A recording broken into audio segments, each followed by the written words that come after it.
22-time slam winner Rafael Nadal is out of the Australian Open. The defending Australian Open champion is out of the Australian Open just 12 months after that sensational comeback against Medvedev from 2 sets down. And it was an absolute classic. It was one of the most amazing moments of Nadal's career, and that's saying something when he's had so many incredible moments. I'll let you rank where that one stood. But this defeat against Mackenzie McDonald will for sure be one of the most disappointing. Now, Nadal has had injuries, and he's no stranger to hitting bad patches of form and injuries affecting him and him going out of slams early. I mean, for a long time, he struggled to go particularly far in Wimbledon. But it felt like he'd got past a lot of those injuries. He was getting to finals again. I mean, we know that his form never really dipped when it came to the French Open. But he'll be so disappointed to be out of the Australian Open in round 2. And more so that it's another injury. I think he said a hip injury is a big part of... Let's just have a little... You know what? Let's have a little Google, because why get that wrong? But let's see. Nadal. Nadal hip injury. Is that what they're saying? Yeah. Nightmare injury blamed as Nadal loses to Mackenzie McDonald. Let's have a little look at what it's saying in the Telegraph.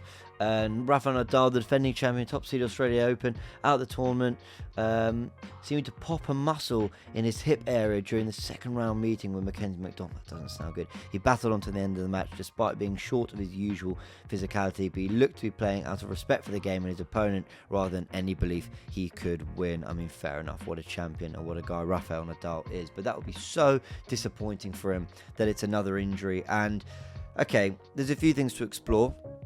Let's start on the Nadal stuff. Is this the beginning of the end? I hate asking that question for 2 reasons. A, because it's sad, because we're talking about one of the absolute greats, and I found it very difficult, seeing Roger Federer retire. I didn't like that. I really didn't like that. And now we're asking these questions of Rafael Nadal, and he's got, I think, a good 4 years on Roger Federer, but, with all the injuries he's had through his career, and we know Andy Murray nearly retired because of injury, but he's pulled it back.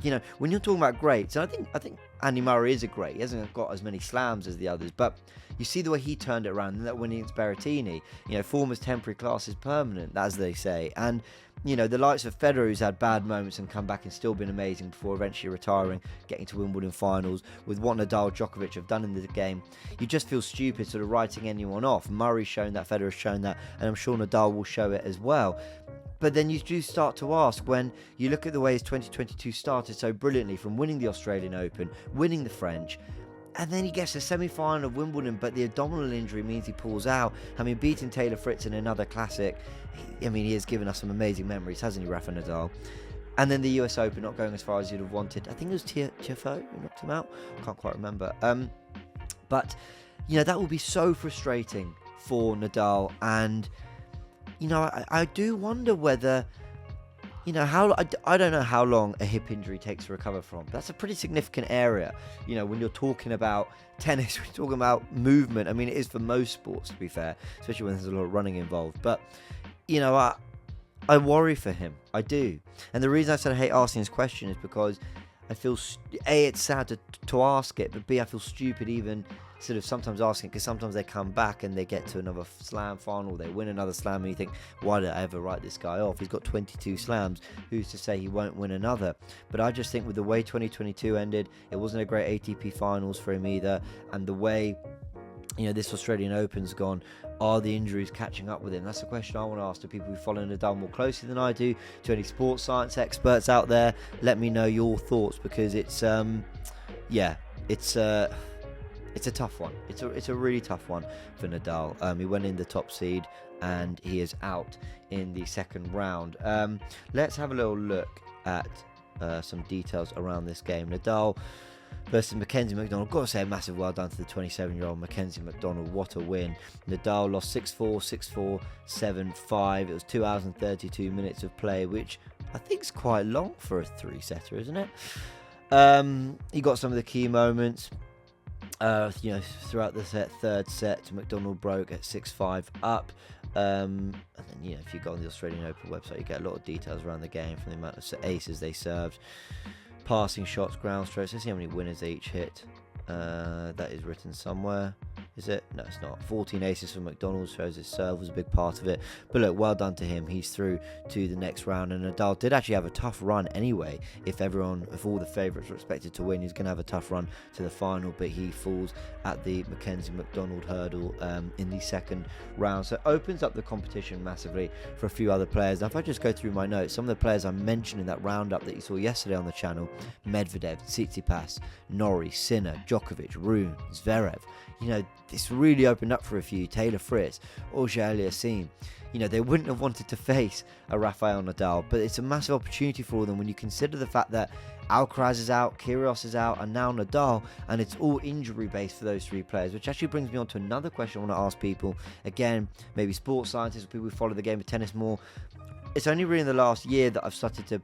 I mean, I've always watched the slams, and I've always been obsessed with Wimbledon, but it's only the last year that I've started to kind of really watch it far more frequently, you know, and keep a much closer eye on the game. But is it just me, or are injuries becoming a bigger part of the game? I don't really remember 6, 7, 8, 9 years ago, you know, you have big stars go out, and I mean, Nadal's had his injury problems, but that you had big stars go out because of injury quite early on, or miss tournaments because of injury, or, you know, sort of the other better players in the top 10 or 20 who would be there to make it competitive and give you some fantastic games, them going out, you know, because of injury so early. And I just wonder, you know, athletes, not just in tennis but across all sport, more finely tuned than ever before, and I wonder whether muscle injuries and things just kind of going wrong because they're playing at such a high level is more frequent than ever before. But you let me know, tennis experts or sports science experts, you let me know if there's something in that. I just wonder whether injuries are becoming more frequent. But as I said, it's opened up for a lot of those players, with Kyrgios, Nadal and Alcaraz not in it. I mean, they would have been 3 of my 5 favourites to maybe win it. So the fact they're not in it really opens it up for some other fantastic players. We're going to leave it there. I'll just quickly mention that Goff did beat Raducanu. I think we'll cover it more in the round 2 sort of discussion of what's gone on once we've seen everyone play. But yeah, Goff has beaten Raducanu. Things haven't gone well for Raducanu since the US Open. You know what, I say that having not followed too closely, but I know that there would have been a great expectation. She's not gone as far in slams as maybe she'd like, but she's incredibly young, as is Coco Gauff. And as I said in the video yesterday, there's still so much tennis for them all to play, and the potential is incredible. Well done to Coco Gauff. She's booked her place in the 3rd round, and Nadal is out. Well done to Mackenzie-McDonald, and we'll be following a lot of the big updates from the Australian Open as and when it comes through. So all right, let me know your thoughts in the comment section. Like the video if you enjoyed, and saw a few comments actually did say that they're glad we're covering tennis as well on DR Sports. We'll do a lot more of it for you throughout the year, starting with this Australian Open coverage. All right, it's been a pleasure. Catch you on the next one.